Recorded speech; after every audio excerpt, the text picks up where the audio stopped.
Hello friends, welcome to my channel JIV and CIV Made Simple. So in today's session we are going to discuss our Unit 9 of HRM. Human resource management का दोस्तों आज हम लोग unit 9 को discuss करेंगे। Topic का नाम है एचआर फंक्शन। सो फ्रेंड्स, जो भी मैं कंटेंट आपको प्रोवाइड करूंगा this is as per the revise syllabus which has been prescribe by IFB।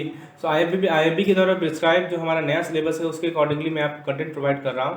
तो आइए दोस्तों जरा देखते हैं कि एचआर फंक्शन में हमें किन किन टॉपिक को समझना है।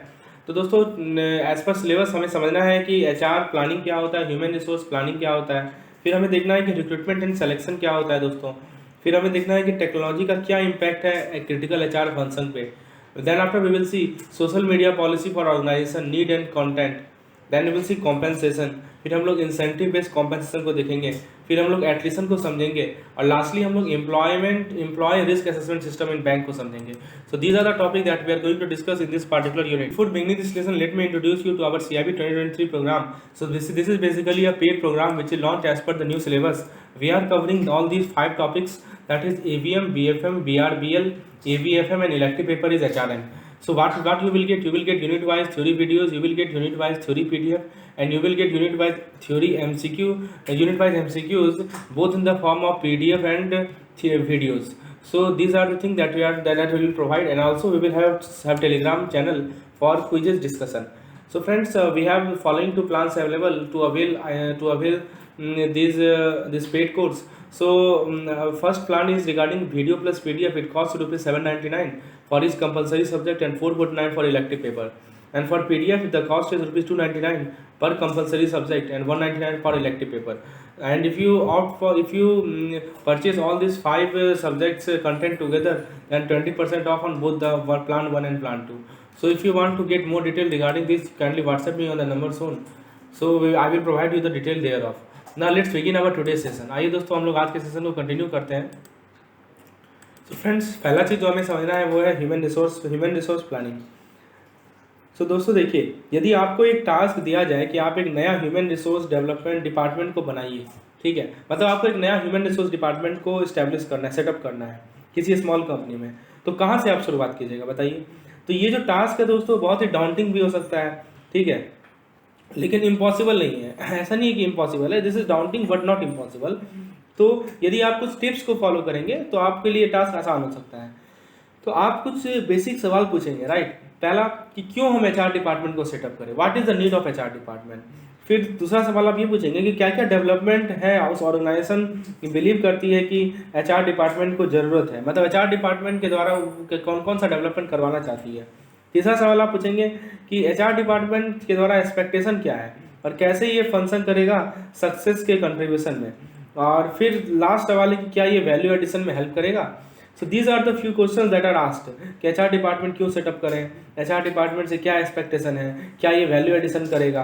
तो कहने का मतलब ये हुआ दोस्तों कि आप टास्क को शुरुआत करने से पहले, आपका टास्क क्या है कि एचआर डिपार्टमेंट को सेट करना। इस टास्क को शुरुआत करने से पहले आपको क्लियर डेफिनेशन होना चाहिए मिशन का, गोल का, डिपार्टमेंट का, मतलब आपके डिपार्टमेंट का क्या मिशन है, ठीक है। देखिए वही लिखा हुआ है कि यहाँ पे वही पॉइंट को नोटिस किया हुआ है कि the task of setting up a new human resource department. आपको यदि नया ह्यूमन रिसोर्स डिपार्टमेंट को सेटअप करना है तो उससे पहले किसी भी स्मॉल कंपनी में, तो इसके लिए क्लियर डेफिनेशन चाहिए, मिशन क्या है, गोल क्या है डिपार्टमेंट का, ठीक है। तो आपको क्लियर डेफिनेशन होना चाहिए कि इस डिपार्टमेंट का मिशन और गोल क्या है। और दूसरा चीज़ ये होना चाहिए कि क्या रोल आप प्ले कीजिएगा as a head of HR function, आपकी क्या रोल होगी, राइट।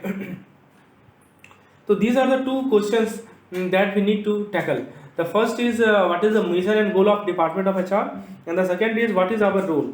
तो जब डायरेक्शन क्लियर रहेगा तो हमारे पास कुछ की ऑडिट इशू होंगे, ठीक है, जिसे हम लोग फोकस करना पड़ेगा। जैसे मान लीजिए कि वो कितने एम्प्लॉय के हेड काउंट होंगे, मतलब कितने एम्प्लॉय होंगे हमारे एचआर डिपार्टमेंट में, ठीक है।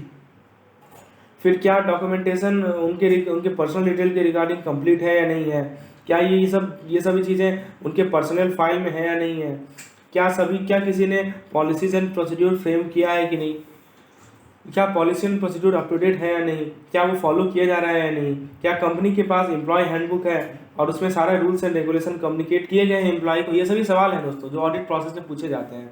फिर ये भी पूछा जाएगा कि कॉम्पेंसेशन स्ट्रक्चर कितना डायनेमिक है, क्या ये इंसेंटिव मान लीजिए किसी का अच्छा परफॉर्मेंस है तो उसको इंसेंटिवाइज करने के लिए कुछ स्कोप देता है, फिर लास्ट सवाल है कि क्या कंपनी के पास पॉलिसीज़ हैं जो कि sexual harassment, worker compensation, safety, benefit, discipline के साथ डील करता हो। तो ये सभी इश्यूज है दोस्तों जो कि रिक्रूटमेंट से रिलेटेड है, प्रमोशन के से रिलेटेड है, स्टैट्यूटरी कंप्लायंस से रिलेटेड है, ट्रेनिंग से रिलेटेड है, डेवलपमेंट से रिलेटेड है। ठीक है, तो this issues has to be tackled. अब दोस्तों यदि हम बात करें ह्यूमन रिसोर्स प्लानिंग की, तो ह्यूमन रिसोर्स प्लानिंग बेसिकली एक प्रोसेस है। मैंने आपको ब्रीफ ओवरव्यू दे दिया कि क्या क्या इस टॉपिक में हम लोग पढ़ने वाले हैं। HRP is a process. इसमें क्या होता है दोस्तों, HRP के द्वारा आप एस्टिमेशन करते हैं, एक पता लगाते हैं कितने क्वालिफाइड पीपल की ज़रूरत है किसी असाइंग एक्टिविटी को करने में। ठीक है, और कितने लोग अवेलेबल होंगे और क्या उनसे करवाया जाए, so that personal supply equal personal demand. ठीक है, मतलब जितना सप्लाई है उतना डिमांड है तो उसको बराबर करें। मतलब एक्चुअल मैन पावर की रिक्वायरमेंट कितनी है ये आपको बताता है HRP, human resource planning. So this is a process, HRP is a process by which an organisation ensures that it has the right number and kind of people at the right place. मतलब HRP एक ऐसा process है जिसके द्वारा एक संस्था ये ensure करती है कि इसके पास राइट नंबर ऑफ पीपल हो, राइट तरह के पीपल हो, और राइट प्लेस पे पीपल हो, राइट टाइम पे पीपल हो, जो कि इफेक्टिवली और एफिशिएंटली उस टास्क को कर पाए। ठीक है, that will help the organisation achieve. तो ऑर्गेनाइजेशन को क्या करेगा, हेल्प करेगा कि उसके ऑब्जेक्टिव को अचीव करने में हेल्प करेगा। तो मैंने आपको HRP के बारे में क्या बताया कि HRP के अंतर्गत दोस्तों HRP एक ऐसा प्रोसेस है जिसके द्वारा कोई भी संस्था ये इंश्योर करती है कि it has right number of people, it has right kind of people, it has people at right time, and they are capable of actively and efficiently completing those task. उस टास्क को complete करने में वो capable है, effective है, और जिससे organisation अपने ओवरऑल ऑब्जेक्टिव को अचीव कर पाएगी। सो this is the definition of HRP, human resource planning. तो आप सिंपली कह सकते हैं कि HRP क्या है दोस्तों, ह्यूमन रिसोर्स प्लानिंग क्या है कि आप फोरकास्ट कर रहे हैं। क्या फोरकास्ट कर रहे हैं, किसी ऑर्गेनाइजेशन की फ्यूचर डिमांड को, मतलब उस संस्था की फ्यूचर डिमांड कितनी होगी इसे आप फोरकास्ट करते हैं। और जब आप फोरकास्ट कर लेते हैं तो आप right number of people supply करते हैं। ठीक है, right type of people supply करते हैं, राइट नंबर में, राइट नंबर राइट टाइप आप दोनों सप्लाई करते हैं दोस्तों। तो जब आप HRP कर लेते हैं दोस्तों तो कंपनी जो है रिक्रूटमेंट और सिलेक्शन प्रोसेस को बिगिन कर सकती है। मतलब सबसे पहले आपको ह्यूमन रिसोर्स प्लानिंग करना है। ह्यूमन रिसोर्स प्लानिंग में आप क्या करते हैं, फोरकास्ट करते हैं कि हाँ हमको इतने आदमी की रिक्वायरमेंट है, राइट। आप जब आप फोरकास्ट करते हैं, फ्यूचर डिमांड पता करते हैं, तो फिर आप राइट लोग को, राइट नंबर पीपल को सप्लाई करते हैं। ठीक है, तो जब आप HRP हो जाता है तभी कोई कंपनी रिक्रूटमेंट को इनिशिएट कर सकती है, रिक्रूटमेंट और सिलेक्शन प्रोसेस को इनिशिएट और प्लान कर सकती है। दोस्तों HRP एक सब सिस्टम है टोटल ऑर्गेनाइजेशन प्लानिंग में, और ये हेल्प करता है कि कंपनी के ऑब्जेक्टिव को रीच कर सके bye providing right type and right number of personal. ये मैंने आपको पहले भी बताया। तो दोस्तों HRP इज इम्पॉर्टेंट। यदि HRP इसकी जरूरी है दोस्तों कि बिना क्लियर कट मैन पावर के प्लान, आपको मान लीजिए कि आपके पास मैन पावर का प्लान ही नहीं है, ठीक है, you don't have man power plan, तो क्या होगा दोस्तों कि आप एस्टिमेट नहीं कर पाएंगे कि ह्यूमन रिसोर्स कितनी रिक्वायरमेंट है, जस्ट आप गेस वर्क करेंगे। तो एक जो आपका यही लिखा हुआ है, HRP the sub system is the total organisation planning and facilitate the realisation of company objective by providing right type and right number of personnel. यहाँ समझाया गया है कि HRP की क्या रिक्वायरमेंट है। उसके बाद दोस्तों यदि HRP बैलेंस्ड है तो वो टॉप मैनेजमेंट को हेल्प करती है कि HR डायमेंशन का उसे बेटर व्यू मिले बिजनेस से रिलेटेड। ठीक है, मतलब बैलेंस HRP एक टॉप मैनेजमेंट को हेल्प करती है कि उसको HR डायमेंशन, बिजनेस से रिलेटेड जो डायमेंशन है उसका बेटर व्यू मिले। उसको टॉप मैनेजमेंट को हेल्प करती है कि वो इम्बैलेंस को एंटिसिपेट कर सके, जबकि इससे पहले कि वो अनमैनेजेबल हो जाए। जो भी इम्बैलेंस है, मान लीजिए कि supply of employ, demand of employ के बीच में इम्बैलेंस है, तो ये पहले से ही एंटिसिपेट कर ले कौन, हमारे जो टॉप मैनेजमेंट है, ताकि एक वैसा सिचुएशन को अवॉइड कर पाए जो जब वो अनमैनेजेबल हो जाए और एक्सपेंसिव हो जाए। और तीसरा तरीके से हेल्प करती है कि जितने भी तरह के एवेन्यूज़ हैं सोर्सिंग के, राइट कैंडिडेट के सोर्सिंग के कॉस्ट इफेक्टिव मैनर में, उसको एक्सप्लोर करने का। तो मैंने आपको 3 तरीका बताया जिसके द्वारा HRP अपने टॉप ऑर्गेनाइजेशन को हेल्प करती है। पहला तरीका क्या बताया कि उनको एक बेटर व्यू देती है, किसके रिगार्डिंग, HR डायमेंशन के रिगार्डिंग। दूसरा तरीका क्या बताया कि जो भी इम्बैलेंस है, ठीक है, उसे एंटिसिपेट करती है कि हाँ ये सब इम्बैलेंस है, और इम्बैलेंस इससे पहले कि वो अनमैनेजेबल हो जाए तो आपको एंटिसिपेट करवाती है। और तीसरा तरीका है कि जितने भी एवेन्यूज़ हैं सोर्सिंग के, राइट कैंडिडेट को सोर्स करने के लिए, उसे एक्सप्लोर करती है।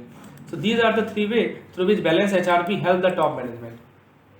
अब बात करते हैं दोस्तों, आपको HRP का इंपॉर्टेंस समझ में आ गया, HRP होता क्या ये समझ में आ गया, HRP कैसे हेल्प करती है समझ में आ गया। तो HRP सिस्टम के बारे में आप बात करते हैं। Let us talk about HRP system. तो दोस्तों एक कॉम्प्रिहेंसिव HRP सिस्टम जो होता है वो कुछ एलिमेंट्स इसको ध्यान में रखता है। क्या क्या एलिमेंट्स हैं, तो सबसे पहला एलिमेंट है ऑर्गेनाइजेशनल ग्रोथ प्लान। तो organisational growth plan is the first element. Second element is current and possible future trend in business, organisation का ग्रोथ प्लान। सेकंड है दोस्तों current and possible future trend in business. Third is gaps in current man power in terms of number and capabilities. Fourth is employment scenario and availability of desired profile, and fifth is approach toward cost effective sourcing of candidate. So these are the following elements, these are the main elements which are included in comprehensive HRP system. तो इस इन सभी के basis पर HRP के architecture को draw किया जाता है बेस्ड ऑन ऑर्गेनाइजेशन की ग्रोथ की क्या प्लान है, क्या ट्रेंड रहेगा बिजनेस में, अभी क्या ट्रेंड है और फ्यूचर में क्या रहेगा, क्या करंट मैन पावर में कितने गैप हैं, कितने नंबर में गैप हैं या कितनी कैपेबिलिटीज़ में गैप हैं, एम्प्लॉयमेंट की सिनेरियो क्या है और क्या अप्रोच होना चाहिए कि हम कॉस्ट इफेक्टिव सोर्सिंग कर सके कैंडिडेट का। These are very important elements. अब दोस्तों हम लोग बात करते हैं कि HRP के प्रोसेस की, यानी ह्यूमन रिसोर्स प्लानिंग कैसे किया जाता है। तो this is very important. Let us talk about HRP process. So friends, the basis should be the annual budget. तो HRP प्रोसेस में क्या होता है कि जब आप मैन पावर के गैप को आइडेंटिफाई कर रहे हैं कि नहीं हमें तो इतनी मैन पावर की रिक्वायरमेंट है, मान लीजिए कि नहीं हमें तो we need 100 man powers, right. Suppose you needs 100 man powers, okay. So you need 100 man power, okay. So suppose 100 man power is required in a company और करेंटली वी हैव ओनली 90। अभी हमारे पास केवल 90 मैन पावर है। तो दोस्तों यहाँ पे 10 का गैप है ना, तो 10 मैन पावर की गैप है। तो जब आपको पता चल गया कि हाँ इतनी मैन पावर की गैप है, तो अगला स्टेज ये होता है दोस्तों कि आप सोर्सिंग करें, ठीक है। सोर्सिंग क्या करते हैं दोस्तों, हम सोर्सिंग करते हैं। सोर्सिंग जब हम करते हैं तो हमारा सीरियस थॉट ये रहता है कि internal as well as external hiring, या तो हम इंटरनली हायर करें या एक्सटर्नली हायर करें, ठीक है। तो जो मेथडोलॉजी यूज किया जाता है, और दोनों आप इंटरनल हायरिंग भी करते हैं और एक्सटर्नल हायरिंग भी करते हैं, और उन्हें आप क्या करते हैं, प्रॉपर ट्रेनिंग देते हैं उन्हें, ठीक है। तो ये जो प्रोसेस है कि हम फ्यूचर क्वांटिटी को एस्टिमेट करें, कितनी क्वालिटी ऑफ पीपल चाहिए, कितनी क्वांटिटी ऑफ पीपल चाहिए, तो उनका बेसिस होना चाहिए एनुअल बजट, ठीक है। Annual budget is the basis on which we decide, we estimate the future quantity and quality of people required. और second is long term corporate plans. ध्यान दीजिएगा, बहुत इंपॉर्टेंट पॉइंट है। मैं आपको क्या बता रहा हूँ कि आप कैसे एस्टिमेट करेंगे कि कितनी फ्यूचर क्वांटिटी है, कितनी फ्यूचर क्वालिटी है लोगों की। तो उसके लिए दो चीज़ है, to estimate the future quantity and future quality of people required, the basis should be annual budget and long term corporate plan. यानी एनुअल बजट के बेसिस पे और लॉन्ग टर्म कॉर्पोरेट प्लान के बेसिस पे आप फ्यूचर क्वांटिटी और quality को decide कर सकते हैं। I think it is clear now. तो दोस्तों अब मैं आपको अभी मैंने आपको बताया ना कि इंटरनल हायरिंग होता है, एक्सटर्नल हायरिंग होता है। तो यहाँ पे एक टर्म आती है दोस्तों, डिमांड फोरकास्टिंग। देखिए बेसिकली HRP फोरकास्टिंग से ही रिलेटेड है। आप फोरकास्ट ही तो करते हैं कि कितनी मैन पावर की रिक्वायरमेंट होगी, जो कि आपका जो कि एनुअल बजट के बेस पे होता है। तो demand forecasting is based on some factors. तो पहला फैक्टर है हमारा इंटरनल फैक्टर। इंटरनल फैक्टर में हम लोग बिजनेस का प्रोजेक्शन करते हैं, बजट का कंस्ट्रेंट देखते हैं, न्यू प्रोडक्ट एंड सर्विसेज को देखते हैं, और employ separation. These are the internal factor on which demand forecasting is based.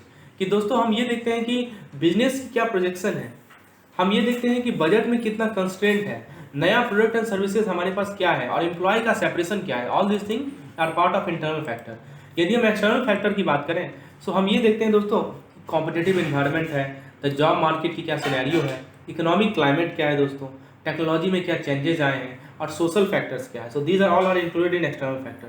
So I think we have categorised internal factor and external factor. External factor में competitive environment, job market scenario, मतलब जो हमारे internal हमारे बाहर है, that is called external factor. Technology में क्या change आ रही है, सोशल फैक्टर क्या आ रही है।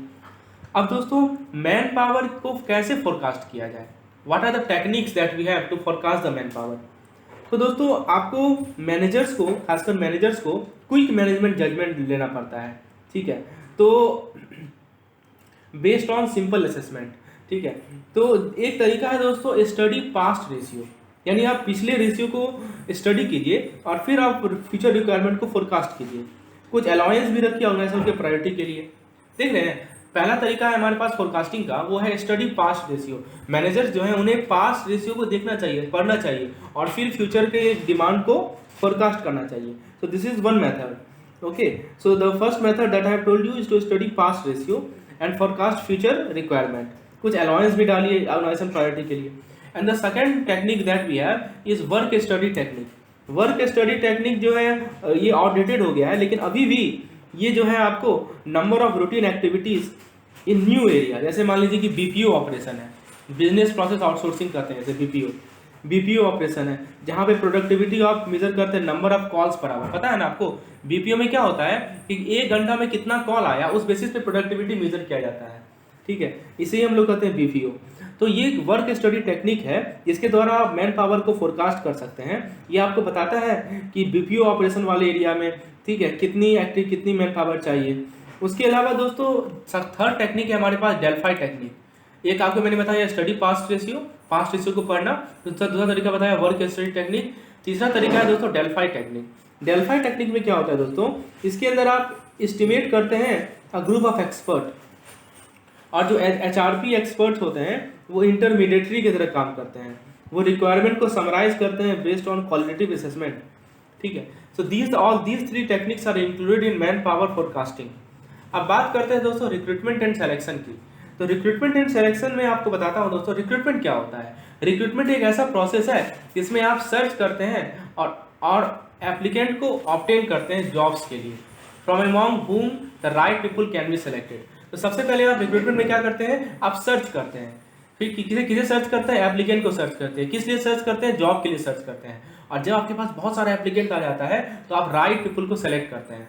तो ये हमारा रिक्रूटमेंट है। तो मैं फिर से बता दूं, सर्च करना, एप्लीकेंट को ऑब्टेन करना जॉब के लिए, और फिर उनमें से जो राइट पीपल है उसे सेलेक्ट करना। This is the part of recruitment. तो एक वेल डिफाइंड रिक्रूटमेंट पॉलिसी जो होता है वो एक ऑर्गेनाइजेशन को हेल्प करता है कि राइट मिक्स ऑफ कैंडिडेट को आइडेंटिफाई कर पाए, ठीक है, और दोस्तों रिक्वायरमेंट को कॉस्ट इफेक्टिव मैनर में फिल करें जहाँ भी जरूरत हो। तो दोस्तों जो फैक्टर्स गवर्निंग है रिक्रूटमेंट का प्रोसेस समझ में है ना, कैंडिडेट को सर्च करना, ऑब्टेन करना जॉब के लिए, और उनमें से राइट पीपल को सेलेक्ट करना। सबको सेलेक्ट नहीं किया जाता है, जो लोग डिजर्विंग होंगे उन्हें सेलेक्ट किया जाता है। तो जो फैक्टर्स होते हैं रिक्रूटमेंट के वो होते हैं एक्सटर्नल वन, जैसे demand and supply of the required skill, यानी उस पार्टिकुलर स्किल की डिमांड क्या है, सप्लाई क्या है, कहीं बैलेंस तो नहीं है। फिर दूसरा है लेबर मार्केट कंडीशन, मार्केट में लेबर की क्या कंडीशन है। फिर तीसरा है ability of organisation to attract the right type of candidate, organisation की क्या क्षमता है, उस संस्था की क्या क्षमता है कि हम राइट तरह के कैंडिडेट को क्या कर सके, अट्रैक्ट कर सकें। So these are 3 external factor based on which recruitment is decided. क्या क्या बताया मैंने आपको, मैंने बताया कि demand and supply of skill, दूसरा क्या बताया कि मार्केट में लेबर की क्या कंडीशन है, तीसरा क्या बताया आपको कि ऑर्गेनाइजेशन की क्या क्षमता है कि वो राइट टाइप ऑफ कैंडिडेट को अट्रैक्ट कर सके। तो इन चीज़ों पे डिपेंड करता है रिक्रूटमेंट। हो सकता है कि कोई ऑर्गेनाइजेशन की क्षमता बहुत ही अच्छा कैंडिडेट को रिक्रूट कर लिया और कुछ ना कर पाए, राइट। ये भी हो सकता है कि डिमांड एंड सप्लाई जो है स्किल का वो उसके बीच वेरिएशन बहुत ज़्यादा हो। ये भी हो सकता है कि मार्केट कंडीशन में लेबर कंडीशन बहुत खराब हो। So these are the external factor, ठीक है। अब दोस्तों यदि हम इंटरनल फैक्टर के बारे में बात करें कि जो कि इंटरनल फैक्टर जो कि अफेक्ट करता है दोस्तों हमारे रिक्रूटमेंट को, वो है साइज ऑफ ऑर्गेनाइजेशन। ऑर्गेनाइजेशन का क्या साइज है, फंक्शनल रिक्वायरमेंट की क्या प्रायोरिटीज है, और ग्रोथ प्लान क्या है जो कि एक पार्टिकुलर प्रोफाइल ऑफ कैंडिडेट को देना पड़ेगा, ठीक है। तो देखिए मैं फिर से बता दूं, ऑर्गेनाइजेशन की साइज कुछ हो सकता है कि बहुत ही बड़ा ऑर्गेनाइजेशन हो तो उसमें ज़्यादा रिक्रूटमेंट करवाना पड़ेगा आपको। फिर दूसरा हो सकता है कि फंक्शनल रिक्वायरमेंट की क्या प्रायोरिटी है, क्या काम करवाना चाह रहे हैं उसकी क्या प्रायोरिटी है। हो सकता है कि किसी पार्टिकुलर डिपार्टमेंट में ज़्यादा वैकेंसीज हो, ठीक है, और ग्रोथ प्लान क्या है। तो these are the internal factor. तो मैंने आपको एक्सटर्नल बताया, इंटरनल बताया। एक्सटर्नल में एक बार फिर से रिकॉल कर लीजिए क्या क्या फैक्टर मैंने आपको बताया कि दोस्तों demand and supply, labour market condition और ability of organisation to attract the right type of candidate. Internal में क्या बताया, size of organisation, priority of functional requirement and growth plan. So these are the internal factor. अब जरा बात करते हैं दोस्तों कि रिक्रूटमेंट कैसे करवाया जाए, क्या प्रोसेस होना चाहिए रिक्रूटमेंट का। तो दोस्तों देखिए, जितने भी प्रोग्रेसिव ऑर्गेनाइजेशन है उनके पास एक डायनेमिक रिक्रूटमेंट स्ट्रेटजी होता है जो कि डिमांडिंग होता है, फ्लेक्सिबल होता है, और जो ऑर्गेनाइजेशन की नीड है उसको तुरंत मीट कर पाए। दोस्तों ये हम बात कर रहे हैं जितने भी प्रोग्रेसिव ऑर्गेनाइजेशन है उनके बारे में कि जो भी उनकी नीड है उसको तुरंत वो मीट कर पाए, राइट। तो रिक्रूटमेंट स्ट्रेटजी जो है करंट और फ्यूचर एम्प्लॉय के पोटेंशियल को ध्यान में रखता है। तो efficiency and productivity form the basis for all long term commitment with regard to employ selection and development. तो दोस्तों मैं आपको एक ब्रीफ आइडिया देता हूँ कि क्या क्या एडवांटेज है इंटरनल रिक्रूटमेंट का और क्या डिसएडवांटेज है इंटरनल रिक्रूटमेंट का। देखिए, इंटरनल रिक्रूटमेंट का एडवांटेज ये है कि इसका कॉस्ट कम होता है क्योंकि हम इंटरनली रिक्रूट कर रहे हैं, right. Candidate already oriented toward, देखिए अब मान लीजिए कि कुछ कैंडिडेट है जो कि लोअर पोस्ट पे काम कर रहे हैं, उनको आपने हायर पोस्ट पे रिक्रूट किया, तो उन्हें तो पहले से ही पता है ना, ठीक है, वो ओरिएंटेड है ऑर्गेनाइजेशन के प्रति, और ऑर्गेनाइजेशन है better knowledge about internal candidate, उनको पता, ऑर्गेनाइजेशन को भी पता रहता है कि हाँ ये कैंडिडेट हमारे लिए ज़्यादा काम देगा, इसकी इफिशियंसी बहुत अच्छी है। फिर चौथा पॉइंट क्या है कि employ morale and motivation enhance. अब मान लीजिए कि कोई क्लरिकल है, अब वो बन गया ऑफिसर, तो उसका मोरल भी इनहांस हुआ, मोटिवेशन भी इनहांस हुआ, तो इसे कहते हैं हम लोग internal recruitment. So these are the advantages. मैंने आपको क्या क्या बताया, पहले कॉस्टली प्लेस कॉस्ट होता है, मतलब कम ऑर्गेनाइजेशन को सस्ता पड़ जाता है। उसके बाद जो कैंडिडेट्स होते हैं वो ऑर्गेनाइजेशन के प्रति ओरिएंटेड होते हैं, ठीक है। फिर ऑर्गेनाइजेशन को पता होता है उस कैंडिडेट की कितनी कैपेबिलिटीज़ है, उसकी क्या क्या वीकनेस है, ये पता होता है, गुड नॉलेज होता है। और चौथा पॉइंट क्या बताया कि उनका जो एम्प्लॉय होते हैं उनका मोरल और मोटिवेशन बढ़ जाता है। इसका डिसएडवांटेज क्या है कि ये एक ट्रेडिशनल अप्रोच है, it avoids reading, candidate current work में भी अफेक्टेड हो सकता है कि वो तैयारी करने लगे अपने फ्यूचर प्रमोशन का और अब अभी का काम छोड़ दें, और पॉलिटिक्स इसमें ग्रेटर रोल प्ले करता है। और moral problem for those not promoted, अब जो लोग प्रमोट नहीं हुए उनके लिए तो मोरल प्रॉब्लम आएगा नहीं कि मुझे प्रमोट नहीं मिला, मुझे प्रमोशन नहीं मिला, राइट। तो ये कुछ डिसएडवांटेजेस हैं किसके, इंटरनल रिक्रूटमेंट के, ठीक है। तो इंटरनल रिक्रूटमेंट में एक तरह से प्रमोशन आ सकता है, आप जब प्रमोशन होता है किसी ऑर्गेनाइजेशन में, this is the type of internal recruitment, ठीक है। यानी तो दोस्तों लैटरल रिक्रूटमेंट होता है, तो these are type of internal recruitment. तो इसके एडवांटेज तो है कि जो लोग प्रमोट हो गए तो उनका मोरल बूस्टअप होता है, उनका मोटिवेशन इनहांस होता है, लेकिन जो नहीं हो पाते हैं उनका मोरल प्रॉब्लम आ जाता है। चलिए ये आपको मैंने डिसएडवांटेज समझा दिया इंटरनल रिक्रूटमेंट का। अब बात करते हैं दोस्तों एक्सटर्नल रिक्रूटमेंट की। एक्सटर्नल रिक्रूटमेंट का जरा एडवांटेज देखिए, benefit of new skill and talent, आपको नया स्किल मिलता है, बाहर से जब आप लोग को रिक्रूटमेंट करते हैं आपको नया स्किल मिलता है, नया टैलेंट मिलता है, नया एक्सपीरियंस मिलता है, ठीक है। रिजर्वेशन पॉलिसीज के साथ कॉम्प्लाइंस आसान हो जाता है, और रिसेंटमेंट, जेलसनेस, हर्टबर्न आर अवॉइडेड, इसका स्कोप नहीं होता है, राइट, जो कि हमने देखा था इंटरनल रिक्रूटमेंट में था। फिर डिसएडवांटेज क्या है कि better moral and motivation internal recruitment deny. अब देखिए यदि आप उसे इंटरनली रिक्रूट करते तो जो हमारे इंटरनल कैंडिडेट थे उनका जो मोरल बूस्टअप होता है, उनका जो मोटिवेशन बढ़ता वो आपने छोड़ दिया, उसको हटा दिया। हाँ कॉस्टली होता है, ठीक है, chances of negative and costly error of wrong recruitment, कभी कभी ऐसा भी होता है कि कुछ धांधली हो गया या कुछ ऐसा हो गया, सारे से गलत लोग रिक्रूट हो जाते हैं, और नया एम्प्लॉय का एडजस्टमेंट जो है लॉन्गर टाइम लेता है। मान लीजिए कि कुछ एम्प्लॉय छोड़ के जा रहे हैं, अब उनको आपको एडजस्ट करना है, और दूसरी बात कि जो नए एम्प्लॉय आए हैं उनको एडजस्ट करने में, उनको समझने में, उनको ट्रेनिंग प्रोवाइड करने में बहुत समय लगता है। So these are the disadvantages of external recruitment. तो दोस्तों आपने रिक्रूटमेंट के समझ लिया, रिक्रूटमेंट होता क्या है, रिक्रूटमेंट के क्या क्या प्रोसेस होते हैं, रिक्रूटमेंट की क्या क्या बेनिफिट्स होते हैं किसी ऑर्गेनाइजेशन में। अब बात करते हैं हम लोग सिलेक्शन की। दोस्तों सिलेक्शन क्या होता है, सिलेक्शन एक प्रोसेस है जिसके द्वारा आप इंडिविजुअल को पिकअप करते हैं out of the pool of job application. आपने मान लीजिए कि एक वैकेंसी निकाला, बहुत सारे लोगों ने अप्लाई किया, अब आप उसमें से कुछ डिजर्विंग कैंडिडेट को सेलेक्ट करेंगे। तो ये जो प्रोसेस है ना डिजर्विंग कैंडिडेट को पिकअप करने का, इसे ही कहते हैं सिलेक्शन। अब ये जो इंडिविजुअल्स हैं उनके पास रिक्विजिट क्वालिफिकेशन है, उनके पास कॉम्पिटेंस है ताकि वो जॉब को फिल कर सकें। ओके, तो दिस इज अबाउट सिलेक्शन। तो दोस्तों सिलेक्शन एक प्रोसेस है कि आप एप्लीकेंट को डिफ्रेंशिएट कर रहे हैं, किस बेसिस पे, ताकि आप जॉब को to identify and hire those with greater likelihood of success in the job. मतलब आपके सामने बहुत सारे एप्लीकेंट्स हैं, ठीक है, आप उनमें से क्या कर रहे हैं, डिफ्रेंशिएशन कर रहे हैं कि हाँ ये वाला आदमी, ये वाला पर्सन ये बहुत ऊपर तक जा सकता है, इसके सक्सेस करने, जॉब में सक्सेस होने की बहुत संभावना है, और जिसकी कम है उसे आप लोग छांट रहे हैं। तो सिलेक्शन मतलब छांटना होता है, सिंपल सी बात है। तो अब मैं आपको समझाता हूँ रिक्रूटमेंट और सिलेक्शन में डिफरेंस क्या है। तो दोस्तों रिक्रूटमेंट एक ऐसा प्रोसेस है जिसके द्वारा आप आइडेंटिफाई करते हैं और इनकरेज करते हैं प्रोस्पेक्टिव एम्प्लॉय को कि आप जॉब के लिए अप्लाई करें। सिलेक्शन कंसर्न है कि राइट कैंडिडेट को पिक करना फ्रॉम पूल ऑफ एस्पिरेंट। बहुत लोगों ने, 1000 लोगों ने अप्लाई किया, आपकी सीट केवल मात्र 10 है, तो 1000 में से 10 को कैसे सेलेक्ट करेंगे, ये होता है सिलेक्शन। और रिक्रूटमेंट का मतलब ये होता है कि आप सर्च कर रहे हैं एम्प्लॉय के लिए ताकि वो जॉब के लिए अप्लाई करें। रिक्रूटमेंट पॉजिटिव कहा जाता है अपने अप्रोच में क्योंकि ये बहुत सारे कैंडिडेट को अट्रैक्ट करता है, लेकिन सिलेक्शन इज नेगेटिव क्योंकि ये एलिमिनेट भी करता है, राइट, मैंने बोला ना छांटना, तो ये एलिमिनेट करता है, अनक्वालिफाइड एप्लीकेंट को एलिमिनेट करता है ताकि राइट कैंडिडेट को हम आइडेंटिफाई करें। दोनों अपोजिट है, रिक्रूटमेंट पॉजिटिव है तो सिलेक्शन नेगेटिव है, ठीक है। अब मैं आपको सिलेक्शन प्रोसेस के स्टेप समझाता हूँ। तो दोस्तों सबसे पहला स्टेप होता है स्क्रीनिंग एंड प्रिलिमिनरी इंटरव्यू। आप कैसे 1000 कैंडिडेट में से 10 को सेलेक्ट करेंगे, तो आप स्क्रीनिंग करेंगे, और या प्रिलिमिनरी इंटरव्यू लेंगे। इससे क्या होगा कि आप वैसे एप्लीकेंट को एलिमिनेट कर पाएंगे जो कि डिजायर प्रोफाइल में फिट नहीं बैठते। और प्रिलिमिनरी स्क्रीनिंग, ये स्क्रीनिंग से होता है। और प्रिलिमिनरी इंटरव्यू के द्वारा क्या होता है, लेस क्वालिफाइड और वीकर कैंडिडेट को आप हटा सकते हैं। दूसरा स्टेप है दोस्तों, आप सिलेक्शन टेस्ट लेंगे। सिलेक्शन टेस्ट से क्या होगा कि नंबर ऑफ जॉब सीकर से कम आ जाएंगे। मान लें कि 10,000 थे जो अप्लाई किए थे, अब बहुत लोग छटेंगे तो 1000 पे आ जाएंगे। ठीक है, खासकर पॉपुलर जॉब है जिससे बैंकिंग हो गया। ठीक है, तो while at the same time helping in short listing better qualified candidate, जिससे आप बेटर क्वालिफाइड कैंडिडेट को शॉर्ट लिस्ट कर सकते हैं। आप टेस्ट इसमें एप्टीट्यूड टेस्ट हो सकता है, पर्सनैलिटी टेस्ट हो सकता है, एबिलिटी टेस्ट हो सकता है। और ये कंडक्ट किया जाता है इस चीज़ को जज करने के लिए कितना अच्छे से एक इंडिविजुअल जो है टास्क को कर सकता है, परफॉर्म कर सकता है।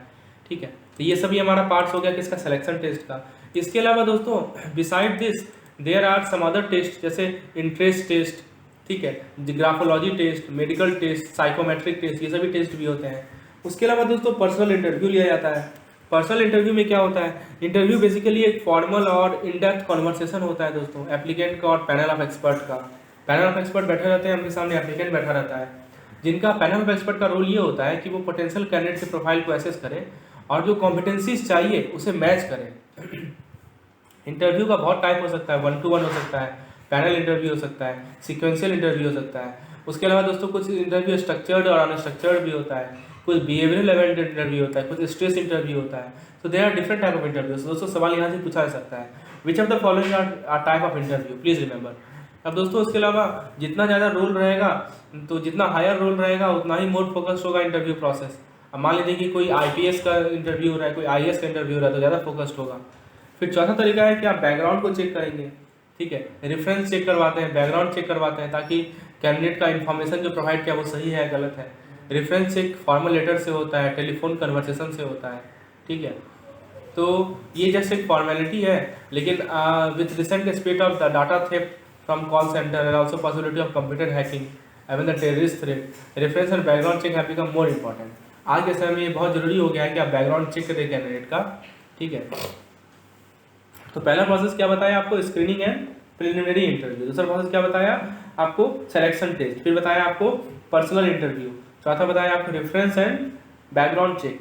अब पांचवा है हमारा सिलेक्शन एंड जॉब ऑफर। आप जब आप रिजल्ट को एसेस कर लेते हैं सभी टेस्ट का, इंटरव्यू का और दूसरे असेसमेंट टेस्ट का, तो एक डिसीजन लिया जाता है कि हाँ मोस्ट सुटेबल कैंडिडेट को आप सेलेक्ट करेंगे। जो सेलेक्टेड कैंडिडेट होते हैं वो एक मेडिकल एग्जामिनेशन में जाते हैं, जिसके बाद उन्हें जॉब ऑफर दिया जाता है। उनके पास सारा डिटेल होता है पोजीशन का, और जब वो एक्सेप्ट कर लेते हैं ऑफर को, तो एक अपॉइंटमेंट लेटर इशू किया जाता है, इसमें टर्म्स एंड कंडीशन लिखा रहता है अपॉइंटमेंट का। ठीक है, तो ये होता है दोस्तों हमारा सिलेक्शन प्रोसेस में स्टेप्स। स्टेप समझ में आ गया दोस्तों आपको? I think steps are clear now. Main step आपको मैंने समझा दिया। अब दोस्तों इसके बाद आती है कि गुड सिलेक्शन प्रोसेस की क्या एसेंशियल्स है। सो एक गुड सिलेक्शन प्रोसेस में दोस्तों detail job description and job specification prepare in advance. मतलब जॉब डिस्क्रिप्शन में ये होता है कि क्या क्या आप डिस्क्राइब कीजिए, जॉब को स्पेसिफाई कीजिए। ठीक है, ये सब एडवांस में प्रिपेयर होता है, और HR इसे एंडोर्स करती है, लाइन मैनेजमेंट इसे एंडोर्स करता है। फिर उसके बाद इंटरव्यूअर का ट्रेंड पैनल होता है जो कि बिहेवियरल इवेंट इंटरव्यूइंग पे ज़्यादा जोर देता है। लाइन मैनेजर्स होते हैं जो कि सभी स्टेज पे इन्वॉल्व रहते हैं, और जितने भी न्यूली इंपॉर्टेंट कैंडिडेट होते हैं उनको वेल डिजाइन ट्रेनिंग प्रोग्राम से कंडक्ट करवाया जाता है। These are the essential of good selection practice. So that's all for today. आज हम लोगों ने क्या क्या डिस्कस किया एक बार क्विकली रिकॉल कर लेते हैं दोस्तों। सो आज मैंने आपको HRP समझाया। HRP एक बार just let us recall. HRP मैंने आपको बताया कि HRP एक ऐसा प्रोसेस है जिसके द्वारा आप टोटल ऑर्गेनाइजेशन प्लानिंग का एक सब सिस्टम होता है HRP। सो फ्रेंड्स, HRP एक ऐसा प्रोसेस में ऑर्गेनाइजेशन इंश्योर करता है कि इसके पास राइट नंबर ऑफ पीपल हो, राइट टाइम पे, राइट प्लेस पे, और जो इफेक्टिवली जॉब काम को कर सकें। एक बैलेंस HRP जो है टॉप मैनेजमेंट को हेल्प करता है कि उसको बेटर व्यू प्रोवाइड करता है, इम्बैलेंस को एंटिसिपेट करवाता है, और जितने भी एवेन्यूज़ हैं राइट कैंडिडेट को सोर्स करने के लिए वो एक्सप्लोर करवाता है। HRP के सिस्टम को मैंने बताया, कुछ एलिमेंट्स होते हैं जैसे organizational growth plan, current and possible future trend, employ scenario, approach toward cost effective sourcing of candidate. फिर HRP प्रोसेस में आपको बताया इंटरनल फैक्टर जैसे business projection, budget constraint, new project and services, employ separation. External factor में आपको बताया competitive environment, job market scenario, economic climate, technology change, social factor. Manpower को forecasting technique बताया आपको, study pass ratio, work study technique, डेल्फाई technique. Recruitment and selection बताया। Recruitment एक ऐसा process है जिसमें आप सर्च करते हैं, एप्लीकेंट से जॉब के लिए ऑप्ट इन करते हैं। दोस्तों आप देख सकते हैं कि इस पर्टिकुलर पीडीएफ में सारा पॉइंट एकदम क्लियरली मेंशन्ड है। यदि आप बुक्स पढ़ेंगे, there are unnecessary many thing which are written. I have selected only those point which are important from examination point of view, so you can take help of this type of pdf. To avail the pdf kindly whatsapp me on the number shown, number is shown here, you can whatsapp me on this. उसके बाद दोस्तों मैंने आपको recruitment का process बताया, internal recruitment क्या advantage है, क्या डिसएडवांटेज है, एक्सटर्नल का क्या, एक्सटर्नल रिक्रूटमेंट में क्या एडवांटेज है, क्या डिसएडवांटेज है। फिर हमने आपको सिलेक्शन के बारे में बताया, सिलेक्शन और रिक्रूटमेंट में क्या डिफरेंस होता है ये बताया दोस्तों। सिलेक्शन की क्या क्या प्रोसेस होती है, आप पहले स्क्रीनिंग और प्रिलिमिनरी इंटरव्यू लेते हैं, सिलेक्शन टेस्ट करवाते हैं, पर्सनल इंटरव्यू होता है, रेफरेंस एंड बैकग्राउंड चेक होता है, सिलेक्शन में जॉब ऑफर होता है, और गुड सिलेक्शन प्रैक्टिसेस की एसेंशियल है ये मैंने आपको बताया। So this was all for today's session. We will the next session will be for paid member. Thank you.